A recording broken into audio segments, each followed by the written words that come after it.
রাজ্য ভাগ বিতর্কে এবার পাল্টা তোপ দাগলেন শ্রমিক ভট্টাচার্য। বিজেপি বাংলা ভাগের বিরুদ্ধে এমনটাই জানান শ্রমিক। এটাই পার্টির অবস্থান, এটাই পার্টির বক্তব্য বলে জানালেন শ্রমিক। রাজ্য ভাগ নিয়ে যারা বলছেন তাদের বিচ্যুতি। আর কি বললেন তিনি, শোনাবো। আমি তো আপনাকে বলছি, কে কি বলছে সেটা বড় কথা নয়। পশ্চিমবঙ্গ বিজেপি এবং কেন্দ্রীয় বিজেপি পশ্চিমবঙ্গের বর্তমান ভৌগোলিক সীমারেখাকে অটুট রেখেই সার্বিক উন্নয়নের পক্ষে।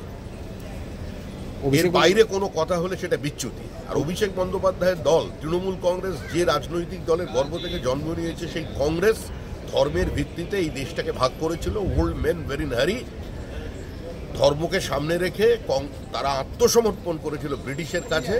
আর আজকে যে অধুনা পশ্চিমবঙ্গ আছে, আজকে যে ফারাক্কা ব্রিজটা আছে, সেটা আছে ডক্টর শ্যামাপ্রসাদ মুখার্জি, এনসি চ্যাটার্জি,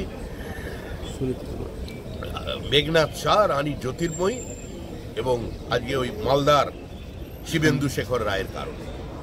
এবং এগুলো যারা বলছেন তারা ইতিহাসকে বিকৃত করতে চাইছেন। পার্টির এ ধরনের কোনো পরিকল্পনা নেই। পার্টি পশ্চিমবঙ্গ ভাগের বিপক্ষে। পশ্চিমবঙ্গের জন্মদাতা ডক্টর শ্যামাপ্রসাদ মুখার্জি, এর বাইরে কোনো কথা হলে সেটা বিচ্যুত। কেন্দ্রের পার্টি এবং রাজ্যের পার্টি এই অবস্থানে নীতিগতভাবে। আপনারা দেখছেন ইউএন লাইভ, বাংলা খবরের শেষ কথা।